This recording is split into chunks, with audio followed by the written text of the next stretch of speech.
everybody. This is the Echo Podcast. You guys know who I am. I'm Matthew. I'm super excited to have you guys here. This is Eli. He he just gave a talk on the problem of evil this past Sunday. So I think that was like what was that? What was the date on this past Sunday? Because these people aren't going to know what that is. 4/11. Yeah, 4/11. Nice. 11th. April 11th. Nice. And so we're excited to have Eli here as he gave a talk on the problem of evil. And so we are always trying to make sure that we continue the conversation because these topics cannot just be dealt with in 2 hours, right? If that was the case, we wouldn't have hundreds and hundreds of books written on them. Exactly. So all that being said, there's a stack of books here. Don't worry, Eli. We'll get to you in a second. Yes, we have a few of the hundreds. And we'll hear from Eli and who he is in just a second. But I want to make sure that we got you guys these resources. So first and foremost, a lot of authors take from C.S. Lewis. And so C.S. Lewis wrote these two books. You have A Grief Observed and The Problem of Pain. One is actually him walking through the death of his wife. And then the other is actually a more intellectual treatise or approach to the problem of pain. And both are very good. Both are very approachable and very good to read, and very enlightening. So those are both very good resources. Then you also have this book. This is only a chapter, but this is a really good book about what we're talking about. It's put out by Norman Geisler, and he co-authored it or co-edited it with Ravi Zacharias. And so you have who unfortunately had a very evil end to his life. So it's kind of end, but we realized it after the end. Yeah. So it's fitting that we're talking about the problem of evil, and we have a book that all these books are created by evil people. That's also true. So there's a really good. They're the editors. So the authors of the chapters in there are treat different questions around that. And so chapter 2 is all about the problem of evil. So who made God, and answers to over 100 other tough questions of faith. And then this is the book that Eli actually pulled from a tremendous amount. And so Clay Jones is really, really good. Randy has recommended him. It's Randy's book. It's actually Randy's book. Nice. Oh, is it? Yeah. Oh, nice. On the very front. You always know what's a Randy book because like everything is like highlighted and starred and like So what's really cool about this book is we're going to be having a discussion on race in the Bible, and our guest speaker, Brandon Cleaver, who is slated to be our guest speaker as of right now, he actually took a class with this guy. And he actually, I think I sent him the link to your video, and he might have actually even watched it. So Clay Jones wrote that, Why Does God Allow Evil? So I know we got a lot here, but this is a very big topic, okay?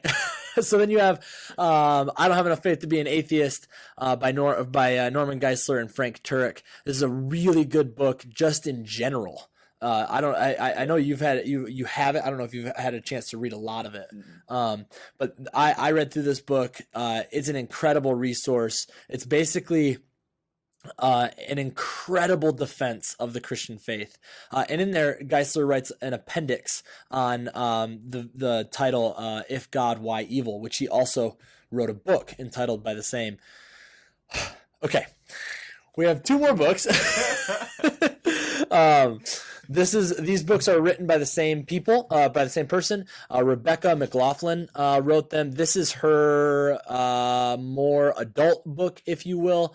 This is called Confronting Christianity: 12 Hard Questions for the World's Largest Religion.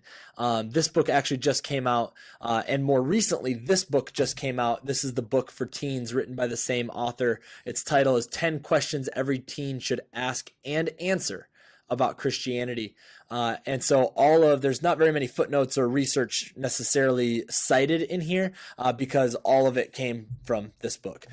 So I can't recommend these books enough. What's actually really cool and shameless plug is this book came out in February and we've answered all 9 questions, or not all but one question. We've answered 9 questions of this book already. So pretty cool. That kind of shows that we're not just blowing smoke. Like these are what the majority of people are asking. These are what the questions need to be answered. And so, there are those are really great books. If you guys are ever interested in these books, we are in the process of constructing a library for people to come and check out books and talk about the topics that we're talking about. So you guys can double check us. You guys can see what we're using and how we're not just, again, blowing our own opinions here. We're actually coming at this with good and well-researched stuff, which is exactly what brings us to today. Yeah. So, Eli, tell us a little about yourself, who you are. Well, my name's Eli Gilmore. I don't have a grade, technically. Tell us, why don't you have a grade, Eli? I mean, I should be a senior right now, but I finished high school back in November. I graduated after the first trimester. Ooh. So I'm not a senior. And I'm taking 3 college courses right now. So you're a freshman. But I'm not like a freshman either. That's I'm true. Just in the middle. That's true. In a weird, technically, you stage. don't have a diploma yet, right? From high school, like you technically haven't because you haven't walked yet, right? So you haven't even. So literally, you're just like, so what's your senior year look like? It's a senior trimester. It's pretty easy. Yeah. Yeah. That's awesome. That's awesome. Cool, man. So what are your future plans? What are you looking to do? So I plan on going to Indiana Wesleyan this fall. I think August 28th is actually my move-in day. But yeah, my plan Which means you can go to the camping trip, right? Yeah. Nice. Yep. But yeah, my plan is to go there for Christian ministries. Yeah, and I'll be starting that journey this fall. Cool. I'm really excited. Yeah, it's gonna be awesome. And this was something that I wanted to make sure we talked about because you are going into Christian ministries. You're looking at being a pastor. You picked this topic, which is not an easy topic, right? And so I guess I'd love for you to kind of articulate that, like, even if you were going to go be a plumber, that you can do this. Yeah. So expound on that a little bit for me, because I know we've talked about that. But what kind of encouragement would you give to a peer? Right now, I serve ice cream for people. That's my job. Yeah. I'm not in high school. I'm not in college, and Matthew trusted me with this, and really, I mean, it was a lot of work. It was, but I was given a long period of time, and anybody can do this. You know, all you have to do is put in the time and the effort, and really, it doesn't matter what your career is. Right. This is something anybody can do and should do. Yeah. And to that note, like, you weren't just on your own. We walked with you. Right. I know you had a couple conversations with Randy. We certainly had a couple conversations. Making sure you were hitting some benchmarks, you know. We went over your outline, right? Like we talked about that. I actually had to teach him how to do footnotes, which was really fun. Fun is one word to describe it. Yeah. I'm a nerd. It's this is my shameless plug. Everybody, just so y'all know, Randy doesn't know how to do a footnote. I do. You have to indent it, Randy. It's in the book, okay? I don't care what Biola said you had to do. It's in the book. You have to indent it, okay? But yeah, so we were able to do that and able to go through your outline. You also taught, right? You spoke to I think it was just me and Aaron, right, in the room. And Aaron. Yep. The Monday before. Yep, the Monday before. And then how did you prepare for the questions? I mean, that was kind of like a free flow, you know. Yeah, I mean, my preparation for the questions, it's just been accumulation of my entire life, really. Yeah, okay. Of looking into apologetics and defenses for Christianity. Right. So it was a lot of that, but the book, the chapter in this book that Matthew mentioned, about evil, is just a bunch of different questions commonly asked about the problem of evil, and a lot of those weren't specifically asked by you, the students, but they were rooted in basically the same ideas that they are talking about. So a lot of my knowledge came from that, and from Clay Jones' book, Why God Allows Evil, because he similarly had the same format of going through a lot of different questions, and so a lot of reading, but also it's been an accumulation of years of being interested in this topic. Yeah, and I want to also talk, like, one of the reasons why we are doing this is because there are great video resources about this as well. Mm-hmm. We have to be careful with that, though, because there are also some really terrible video resources on this subject, but that's one of the reasons why we're trying to do what we're doing here, is to be able to help people articulate better what the problem says, how do we combat it, that kind of thing. And so I want to encourage you. You might not be a reader. And if you're not a reader, that's okay. But I can't stress enough that reading books is good. But man, there are also some really good video resources out there as well. You just got to be careful with them. Yeah. So, okay, let's kind of jump in. Yeah. Yeah. Well, before we do that, why did you pick this topic? Why did I pick this one? Yeah. I know you said it. And I also have to say this. I forgot to say this. Eli did give this talk on the 11th. We are in the process of condensing all of the videos down into a simple post, and so I can't stress enough for you guys to be looking for those. They're no more than an hour. They're maybe a little bit more than an hour, like an hour and 5 minutes, hour and 10. But that's only a couple, maybe 10, 15, 20 minutes longer than these typical podcasts. Yeah. So if you can, I'd encourage you to go back, check out this particular lesson. It'll be entitled The Problem of Evil. And I can't stress that enough, because you'll also get the Q&A, which we're going to get to at the very end, or Q&R, which we're going to get to at the very end here. But yeah, so why did you pick this topic? I didn't think about how tough it'd be, that's for sure. But I remember when you handed the sheet with all the topics. With all the topics for the content team. That was on there, and I'm pretty sure I circled it as my number one thing that we should talk about.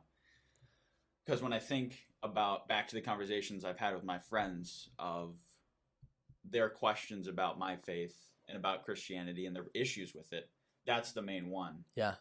Is evil, and not just evil, but evil in their life. Yeah. Personal experiences, right? And so it was an issue that I didn't see more prevalent in my life than that one. Yeah. So I guess that gets to the next question is okay, so why do you think that this is an important topic to discuss? Because there's a lot of major doubts. I mean, even from top atheists, that's what I see as their argument against there being a God, is this issue, the problem of evil. Yeah. And also, just so you guys know, we are very passionate about students determining what we talk about. And so what Eli is referencing here with the content team, I don't know, we might have brought this up in previous podcasts, maybe the podcast with Randy or the podcast, our intro podcast. But we gave, I think it was like 30 topics, right? Wasn't it like a 5x5 or 5x6 or something? I don't know. But it was a page. Yeah, it was a full page. And we had the students vote for 3 topics for themselves, and then 3 topics for their friends. And so that's what Eli is talking about here when he talks about the content team. And so you saw that and you were like, oh snap, let's go. I want to do that. And you're okay. And then you're like, pretty much. And then you're like, I'm really glad that I'm done with school. So cool. Gave me a lot more time to focus on this. Yeah. So let's dive in, right? So your primary point that you brought out on Sunday night when you gave this discussion was that the problem of evil is a negative argument for God's existence, in that the problem of evil is the statement that's made, right? Yep. That because there is evil, the Christian God cannot exist, right? The God as the Christians that we say is all good, and all powerful, cannot exist. Cannot. Yes, and so the problem of evil is a negative, in some circles, is a negative argument. Yeah. And one thing we want to talk about, we're going to talk a little bit about that, and then one thing I want to talk about as well, which we'll come to at the end, is how evil is actually, the existence of evil is actually a positive argument for the existence of God. Okay, so let's unpack the problem for just a little bit. What is the argument, and why do you think it carries so much weight? The argument I make? Yeah, well, in general, yeah. So I think so I pulled from your talk a lot. That people make about the problem of evil. Yeah, and why do you think it carries so much weight? So the argument is that the claim of our God that he is all powerful and all good, yet there's evil in this world, that there's a contradiction Correct. in those, and that their belief is that God cannot allow those if he is all good. Yeah. And if he's not all good, then he just must not be powerful enough. Right. If he wants to get rid of evil. Right. So it comes from this idea that if I was in the position of God, I would do it the right way. Like, yeah. God would do it my way. He would just get rid of evil right away. And so they just see this issue in the existence of God himself and in his very nature. Yeah. Because they see evil, and not do they just only see evil, they experience it yeah. in their own life. So it's a very personal thing, a very right. personal issue that they have with God. Right. And so this actually flies in the face of one of the questions in this book that actually says evil is just an illusion. And it's a really easy question to answer. You're like, it is? Yeah. Last I checked, that flies in the face of all human experience and reason. Yeah. So evil is a very real and present thing. Yes, it is a very real and present thing. Yes, it certainly has an existence, right? And so you said it perfectly. There's this issue that if God is good, he shouldn't allow evil. He wouldn't want evil to happen to his creation. If God is all powerful, he should be capable to do away with evil.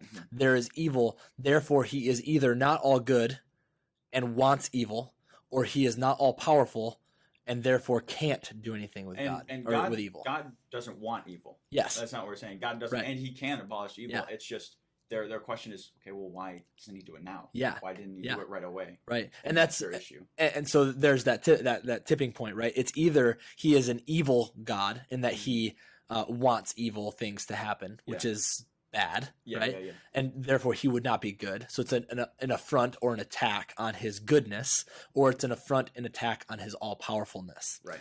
And so and then the very fact that evil exists, people are like, ipso facto, therefore I don't think ipso facto is the right term. It doesn't matter.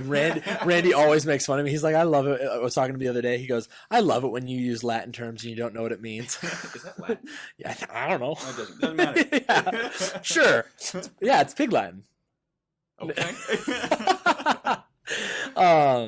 So that's the argument, right? Is that it's an affront on his goodness or it's an affront on his power, and therefore he either is a bad God, and why would we say then that's not the Christian God, right? A God that we just shouldn't worship. Exactly.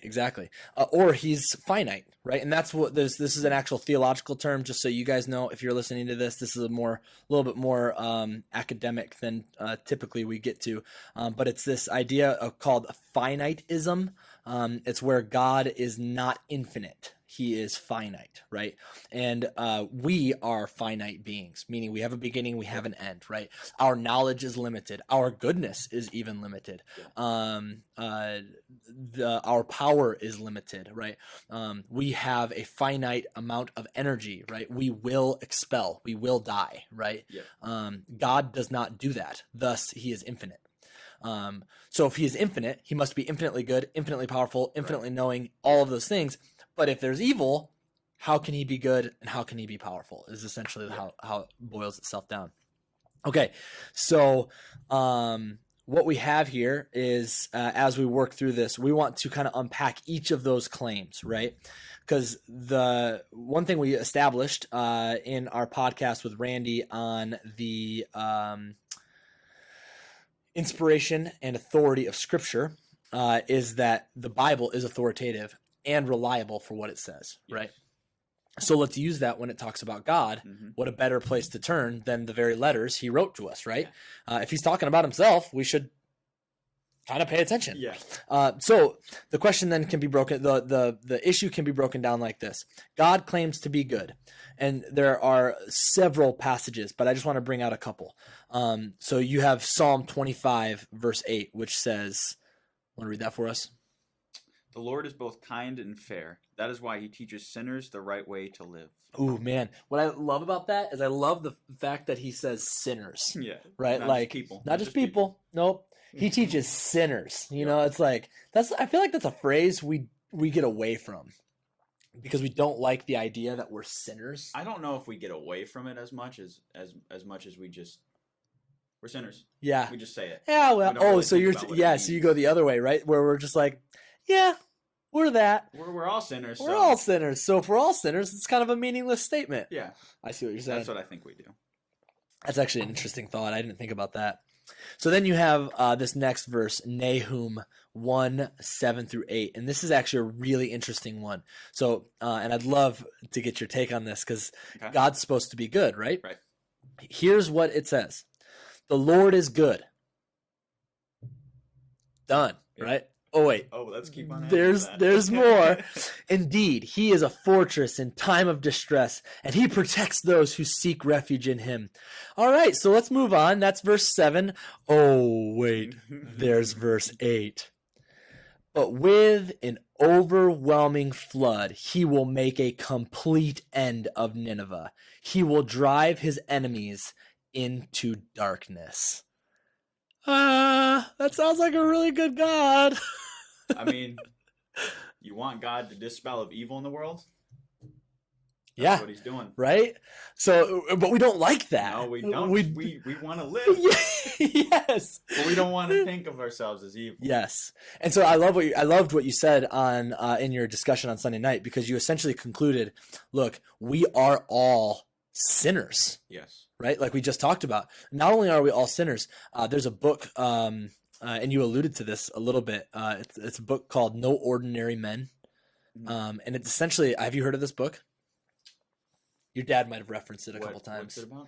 It's about how the Germans, just at the beginning of Nazi occupation, right? I was wanting to reference it, but yeah. I didn't get to it. Essentially, it's how they were just like us. They were just normal soldiers, and they just didn't say no. Yeah. When they should have said no. Yeah. And before they knew it, they were, and this is a little gruesome, but they were taking pregnant women out and shooting them in the head in the fields. Yep. And then they'd go get riotously drunk to try to forget it. Yeah. Jordan Peterson talks a lot about that in his book. And a lot of, I actually had to catch myself the last podcast. I didn't even realize it. I was referencing like, hey, yeah, like we were talking about mental health, Aaron and I. And we were talking about how like, yeah, you're struggling. Well, is your room clean? And I didn't reference him, so you didn't credit him. Yeah. So Jordan Peterson said all that. It's not my idea. I'm not that smart. So like you have this idea that we are evil. Yeah. And what are we going to do with that? Because if in order for God to do away with all evil, he'd have to do away with us. Yeah. Which is an argument out of I don't have enough faith to be an atheist. It's like literally the first or second line of the argument. Yeah. It's like, well, if he was going to do away with all of the evil right now, he'd probably have to start with you and me. Yeah. And you're like, you know? Yeah. All right. Okay. So let's jump to this next one. You want to tackle the next one? God claims. Yeah. Yeah. God claims and demonstrates supreme authority. So it's talking about how God does have authority over our world. Yeah. And over all of existence. Yeah. And the first passage is Job 42:2. Do you want to read that? Yeah. And so the other thing, not only does he have authority, though, we have to talk about how he has power, right? And so the power is really important. Now, I see that you skipped over the Latin phrase ex nihilo there. Are you using it right here? I am. Oh, okay. I actually am. Good. Yeah. Ipso facto, I really do think that that's Pig Latin, but I could be totally wrong. It does sound, doesn't it? I don't know. Randy, you can correct me. So Genesis 1 actually talks about creation. And what's really cool is, again, I don't have enough faith to be an atheist. Questions about science from Who Made God. There's another book called The Return of the God Hypothesis. All of these books talk about how there was nothing and then there was something. Right? That the known universe, the known elements of material, time, matter, and space, that they all had a point of beginning. And then you get into second law of thermodynamics. Like you can't say that, well, it's just perpetual energy and it's just as constant. Well, we have a finite. The second law of thermodynamics states we have a finite amount of energy. So it has to have come from nothing. Yeah. Right. It has to have had been nothing. And then all of a sudden now here's something. So ex nihilo is this really, really important theological term that means out of nothing. And when God spoke, there was. Mm-hmm. So something that can do that is pretty powerful. Pretty powerful. Okay. And then you have Job 42, like you had said, Job 42:2. I know that you can do, Job is talking to God here. I know that you can do all things. No purpose of yours can be thwarted. Like, yeah, that's intense. Yeah. You know, like it's almost like this idea that like, did God really give us free will?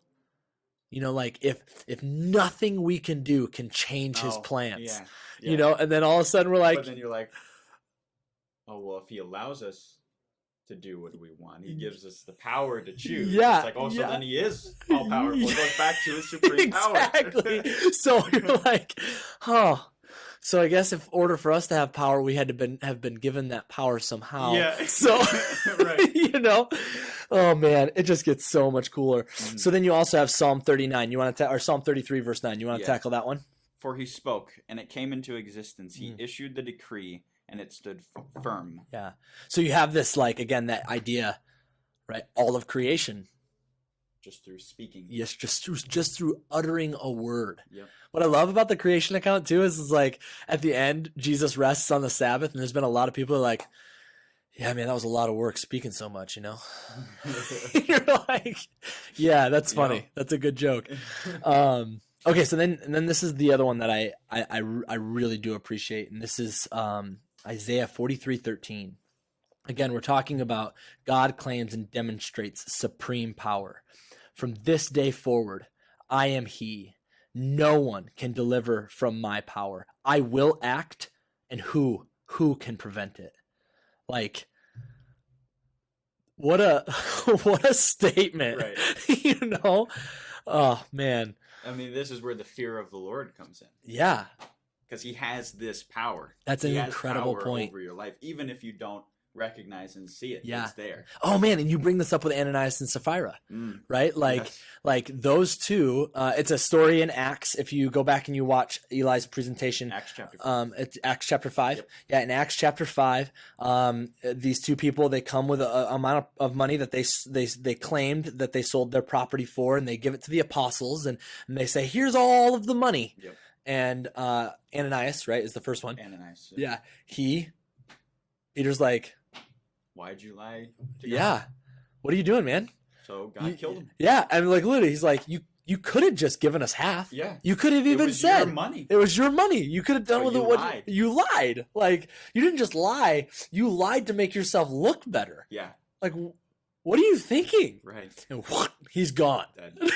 You know, just like that. Just like that. And God is just in his actions. Yes, yes. And one of the questions that was asked was, is that, can God still do that, and why doesn't he? And we answered that in our Q&R. And he does. And he does. It does. It's not pushed up to when I'm 18. Exactly. But legitimately, you could be driving home today. Right. And suffer the consequences of sin, right? Because the penalty for sin is death. Now, this is the category of general sin, right? You did not sin yesterday, therefore you died today, right? Yes. Like that is the now with Ananias and Sapphira, it was a specific sin, and in that case, but that's not the normative, right? And this is where we have to be careful, because we could get into the weeds, but we have to understand that there are normative and there are exceptions to how God acts. That doesn't change God. Yes. That just means that God can allow grace and he can remove grace, right? Like you see this with Saul in the Old Testament,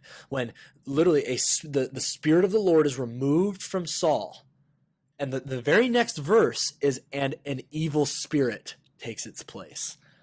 Like, yeah. Okay. You know, so again, it comes down to this point where now did God send that evil spirit? I actually don't know. It very well could have been God sent that spirit to Saul. Yeah. But that doesn't make God evil, right? That just means that God has the right to do what he chooses to do, because that's his nature, right? Which we'll get to if we get to the Q&R. Not only is that his nature, but he has the power to do what and he is completely and totally just in order to do that, right? And that's where the authority comes in. Correct. And then I have last one, just in case we missed it. Just in case we've missed this, go ahead and give us that last one. Jeremiah 32:17. Yep. O Lord God, you did indeed make heaven and earth by your mighty power and great strength. Nothing is too hard for you. So just in case we missed it, he is really powerful. Okay? So, all right, so then the next line, right? We've tackled that God claims to be good. Okay, if God claims to be good, he must be good. Okay, because the Bible says so. Okay, great. So then the Bible claims that because God gave us through his inspiration, claims to demonstrate supreme power. Okay, great. No problem. Now evil comes into the world, right? Evil comes into the equation. Evil exists, right? And honestly, you do a great job of talking about and anybody who's like, well, I don't really necessarily think evil's a thing. You don't got to look too far back. In fact, actually, you didn't bring this up because you were tackling mainly the 20th century. Yeah.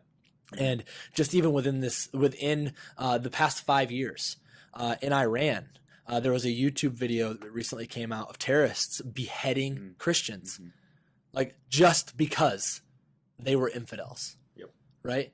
And we can get into the nuances of extreme Islam and all the extremes. And Christianity is not clean of blood. Oh yeah. Right. Because the issue is people. Exactly. Broken. Right. Exactly. And so really quickly, we can't just discard a movement, right, because of the people. Mm-hmm.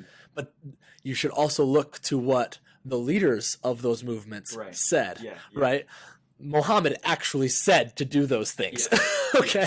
And if you don't believe me, it's in the Quran. So, which would actually be a really interesting topic. We should probably tackle that at some point. What specifically is Islam and the other religions? We should probably tackle that next. Maybe that's what we'll do all next year. We'll have all the students vote on what religions and then we research those religions. Yeah.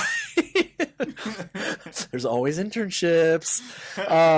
So you do a great job. You take a lot of this stuff from Clay Jones, and you essentially come to this conclusion that evil exists. Yep.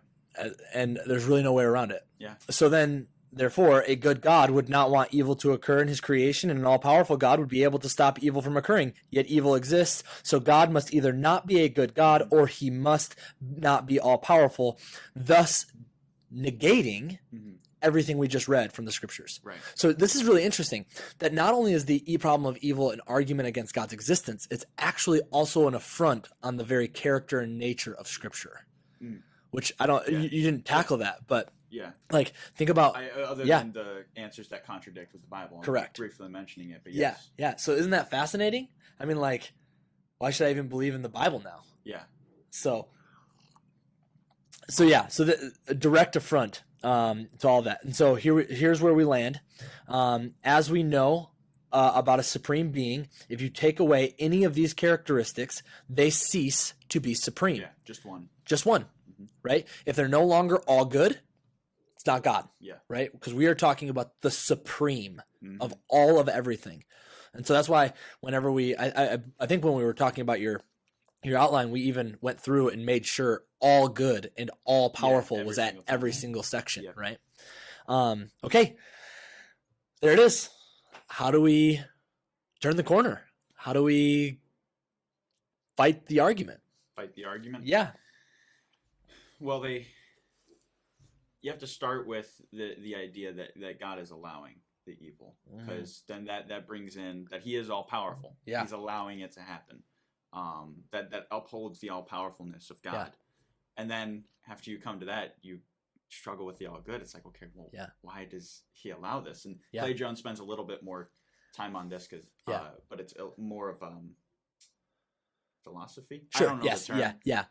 It's more philosophical than it is. Yeah. But God, we can uphold God's all goodness by saying that he has a good reason for allowing the evil, which he does. Yes. We're not just saying this so that we can just defend our argument. Yeah. We're saying this because this is what truth shows us. Correct. And that he has a good reason for allowing us to do evil. Yeah. And that good reason, like I said in my talk, is free will. Yeah.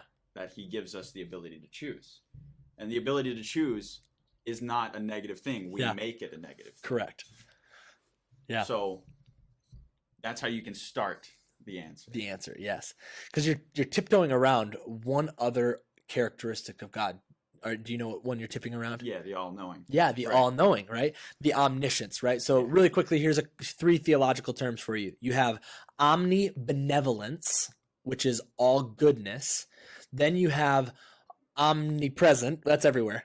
Omnipotent, that is all-powerful. Mm-hmm. And then you have omniscient, which is all-knowing. Mm-hmm. And those are all theological categories and characteristics of how we would categorize and depict God, because that's how he depicts himself. Right. The omnipresent one is another one as well. So there's these 4 omnis. I think there's more, but there's 4 omnis that we really focus on in Christendom. But people don't want to bring in the all-knowing, because you bring in the all-knowing, and then it's like, okay, well, he knows what he's doing. Yeah. They don't want to address that, because they don't want to believe that God knows what he's doing. Right. And on top of that, you're just like, so that's it? Yeah, right. It's not an emotionally satisfying answer. It isn't. And we want emotionally satisfying answers. Yes. But we oftentimes can't have those. Right. So what does this mean for Christianity? Right? Like what does this mean for us moving forward? Mm-hmm. You have this argument. We can start the conversation by saying, okay, hold on. Like, we can uphold his all-powerfulness because it happens. Mm-hmm. Just because it happens doesn't mean he's not all-powerful, right? And that he's not dealing with it. Yeah. His goodness it can also be connected to allowing it, right? Because like we talked about, if he does away with all evil, right, he's got to do away with us. Yeah. Now, you have a really good illustration of why that is. And it was why we have evil in us, right? Mm-hmm. And so why would God have to do away with us? Yeah. If he was going to do away with all evil, why would he have to do away with us? And you talk about this in the very beginning under your discussion of what is evil. You use the illustration of a tree. You use the illustration of a tooth, of a truck. Can you explain those for us? Yeah, that evil is the privation or absence of good. That's the specific definition I use. And then the examples I use is rust to a car. Yep. Rust can only come from that car. If there's no car, there's no rust. Right. Or if all there is a pile of rust, you'll never be able to get to the car again. Right. Right. Yeah. And then same thing with a tree, a dead tree. Rot comes from the dead tree. Right.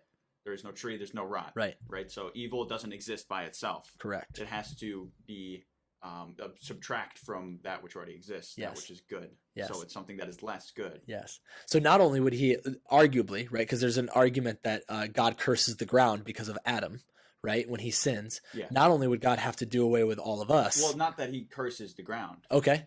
It's that we broke the world when we sinned. Yes. God doesn't say curses the ground because I'm cursing it because of you. Yes. He just says curses the ground because of you. Yes.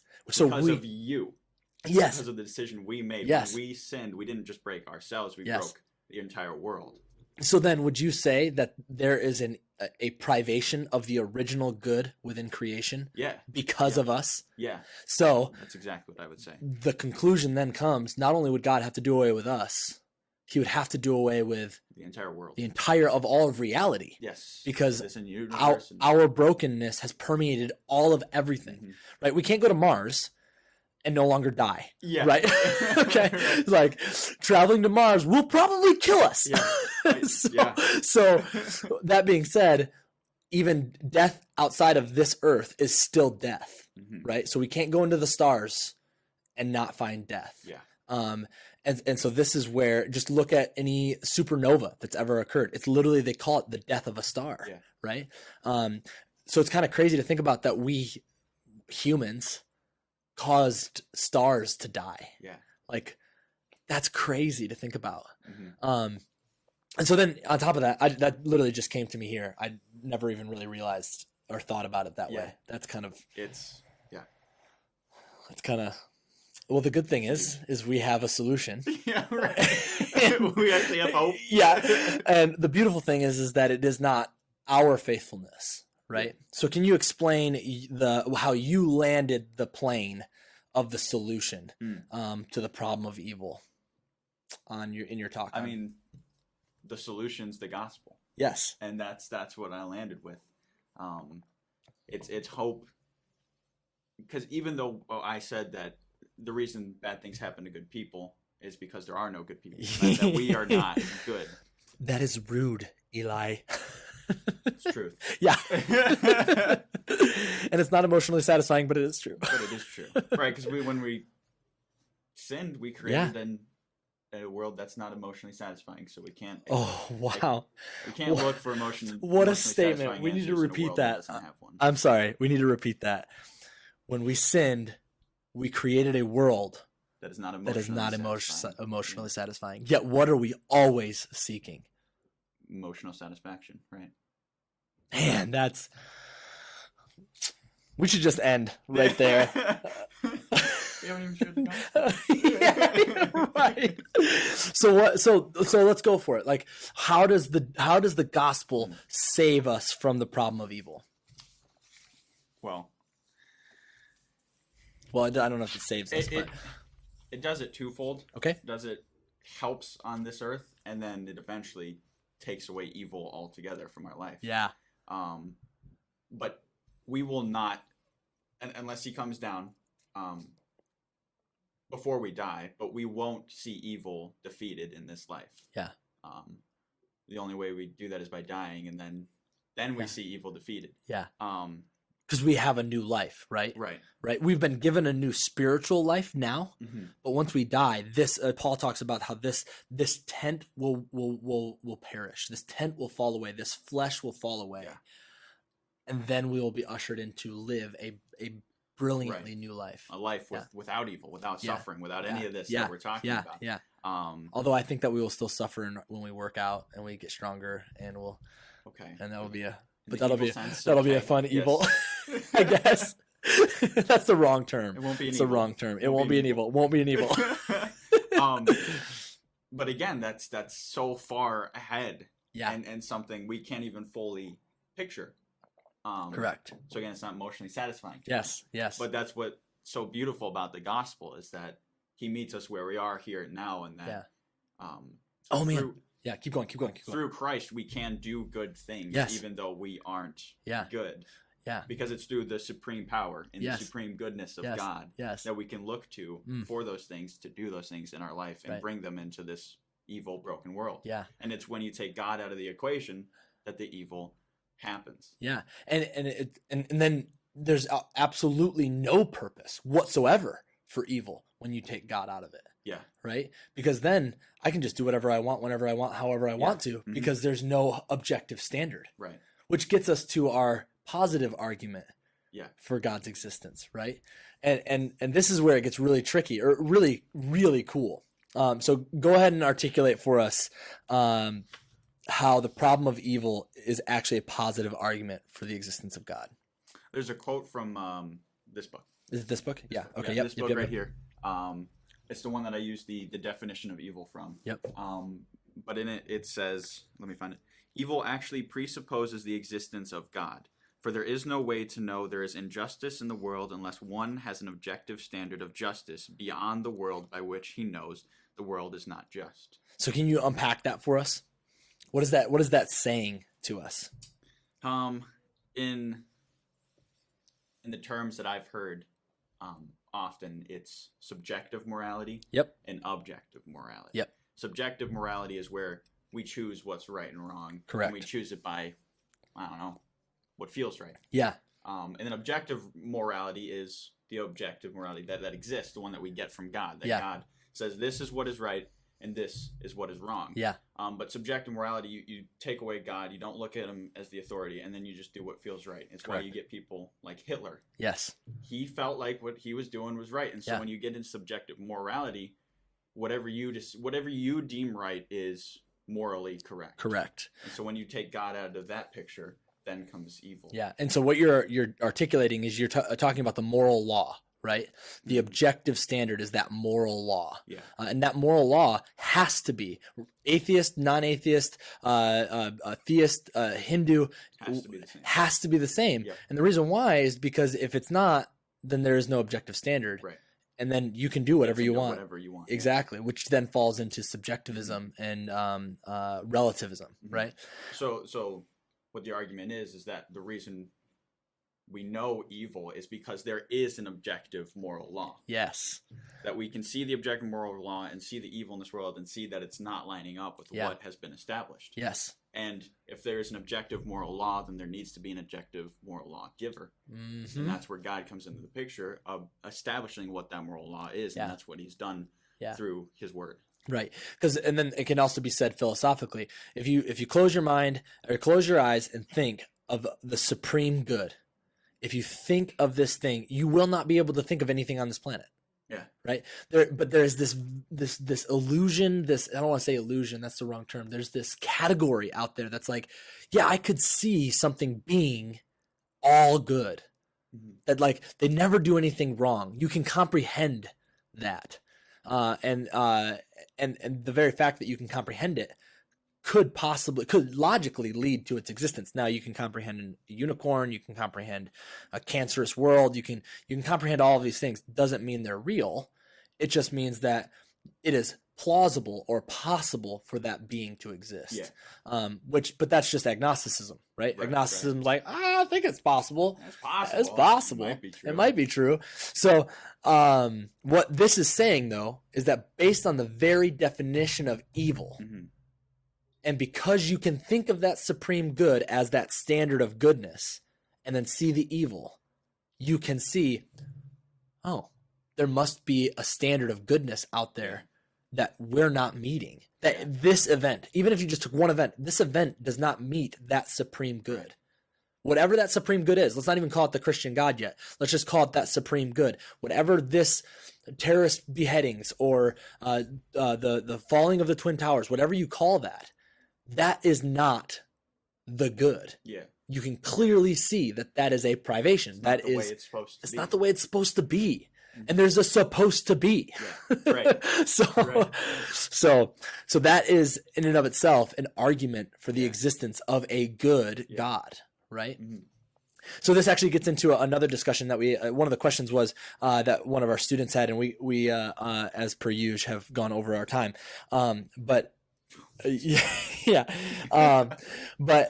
the questions was that God created some creatures without free will. Mm-hmm. Can you name some was the question. Yeah. And so one of the interesting things about this is earlier we brought up a wolf, right? Yeah. And how a wolf follows the moral law. Yeah. Right? Can you expound on that a little bit for us? What? The wolf analogy? Yeah, the wolf analogy. The wolf illustration? Yeah. Yeah. You set me up in a different direction. I'm sorry. I was planning on going. That's my bad. But with the wolf analogy, yeah, you have a hiker who's going into the woods. Yeah, and then the wolf eats the hiker. Right. Do we put the wolf on trial? No, right? Because we wouldn't look at the wolf and be like, you operated evilly. Right. And so what you're saying is every other creature to ever exist is a creature without free will. Correct. You look at penguins. Yeah. Right? It ate a fish. Yeah, why? They don't follow an objective moral law correct of living their life like correct. We do, like we have. Yeah. They're not given free will. Yeah. And in all honesty, they actually follow a natural law better than we do. An instinct. Instinct, right? We don't know why. Some people don't even understand why birds fly south. Yeah. Right? Like they just do. They just do. Mm-hmm. And so they do what's natural to them. Yeah. That they do what's natural to them and natural to their character, mm-hmm. right? And so that's where then comes, okay, so if God is all good, he does all good because that's natural to his character. Yeah. And so where this lends itself into a lot of the two takeaways that we really want to make sure students walk away with. And that first one is that theological takeaway. Mm-hmm. And this is gets back into if you listen to episode 4, our mental health discussion, this gets into a really important topic of discussion, and that this is the huge takeaway, is that the problem of evil helps us understand that the character of God is completely and totally and utterly unchangeable. He can't even change himself. Yes, that's right. There are things God cannot do. Yes. And that is to change himself. Right? And so that's complete total side note. We can talk about this at a different time. But that's the wonder and the mystery and the incredible marvel of the incarnation. Yeah. How can an infinite, all-knowing, all-powerful, all-good, all everywhere God be in one spot, finite and limited? It's like, I don't know. He's talking about Jesus. Yes, I'm talking about Jesus. But that is him meeting us where we are, mm-hmm. which is beautiful and a wonderful solution to the problem of evil. Yeah. So the last takeaway, and I would love for you to kind of take this one, is, and we were struggling with this, and it was the practical. Yeah. We just wanted to say, just do good. Just do good.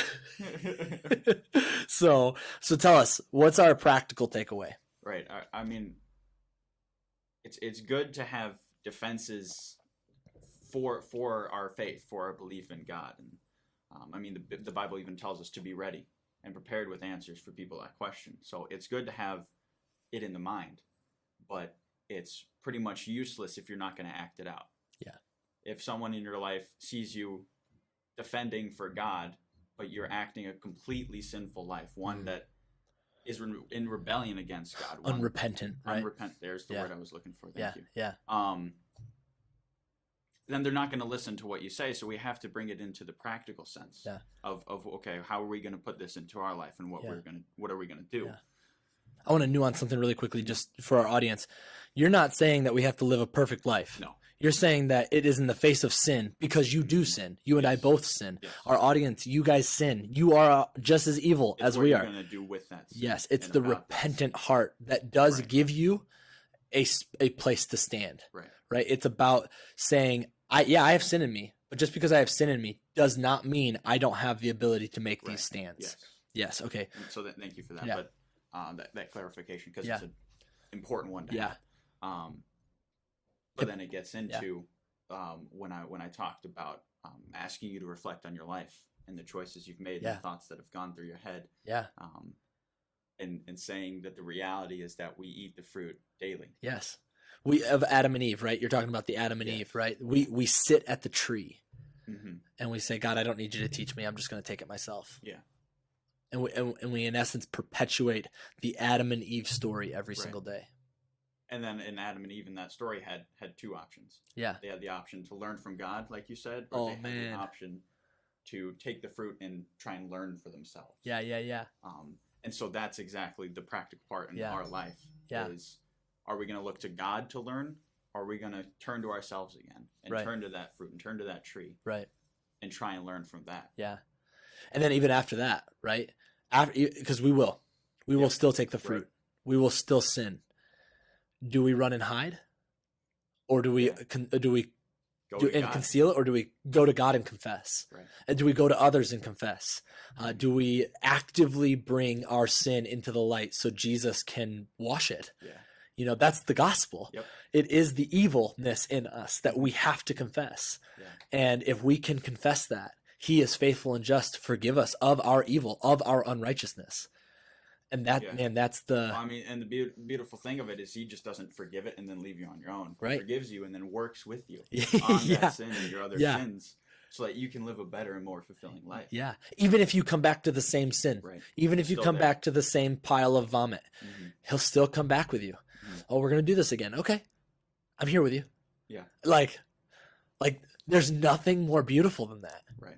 And that's the gospel. That's the God we serve, which... Again, it gets back to his character is completely and totally and utterly unchanging, no matter how evil or disgusting or wrong or vile of a person you've been or are being. You just need to turn and tell God, I did this. I'm sorry. I don't want to do this again. And he is faithful and just. Yeah. And that's the solution to evil. So there's your practical takeaway. There's your practical takeaway. It's this idea of humility. To fear the Lord.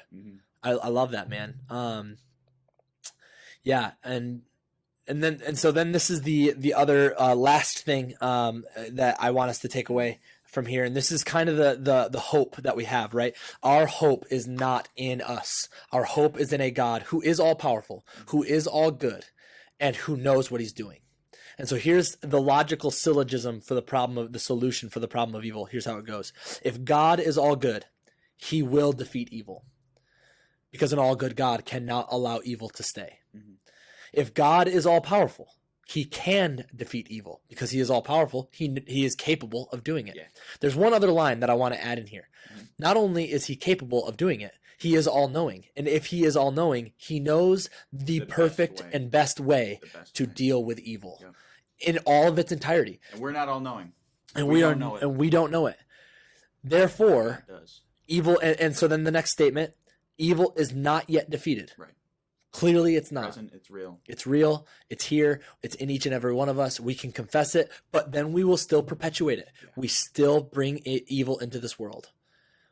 Therefore, God can and will, because he knows how to, defeat evil one day. Mm-hmm. And so, that is how the problem of evil is rectified. Yeah. It's not by us. Mm-mm. It's not by anything we can do. And this is an awesome topic. We went 10 minutes over, 20 minutes over. It's okay. 20 minutes It's okay. I literally looked at Eli. I was like, hey, man, let's try to get in and out of this in 35 minutes. 55 minutes. Oh, man. Guys, thank you for sticking around with us. Eli, thank you for joining us, and thank you for talking to us about such an important issue. Thank you for presenting the gospel. And, dude, thank you for your faithfulness to work on such a topic. And it is I'm so proud of you, and I'm so excited that we get to have a ministry that does this. Yeah. And so last thing, if you are a parent, if you are a student, if you are a person in our church that just likes to teach, Eli, we don't want Eli to be an anomaly. We want this to be a regular occurrence. We want, we've had, I think, guest speakers just about every week, except when we do Bible studies. Yeah. Yep. And I cannot articulate this enough. We want you to come and teach our students. We want you guys to be a part of the movement that we're doing here at Echo and here at Keystone, because it's about preparing the next generation. And doggone it, it's about time we start giving some good answers and not just pumping out some curriculum that we bought. Yeah. It's about time we do some work and we actually study and we know what we're talking about and what we have to say. So with that, guys, please, we love you. We're so thankful that you guys were able to join us, and we'll see you guys next time. Take care. Thank you.